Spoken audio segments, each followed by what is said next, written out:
نحمده ونصلي على رسوله الكريم أما بعد فأعوذ بالله من الشيطان الرجيم بسم الله الرحمن الرحيم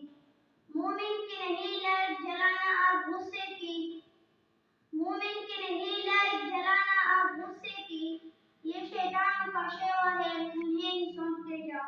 صدر جلسہ حاضرین محفل اور میرے طالب علم ساتھی السلام علیکم میں جس موضوع پر سکوت پر لبوشائی کرنے کی جسارت کر رہا ہوں وہ ہے غصہ مت کرو سامعین مکرم اللہ رب العزت نے انسان کی فطرت میں مختلف چیزیں رکھی ہیں ان میں ایک غصہ بھی ہے انسان جب کسی ایسی صورتحال کا سامنا کرتا ہے جو اس کے مزاج کے خلاف ہو جس سے اس کی طبیعت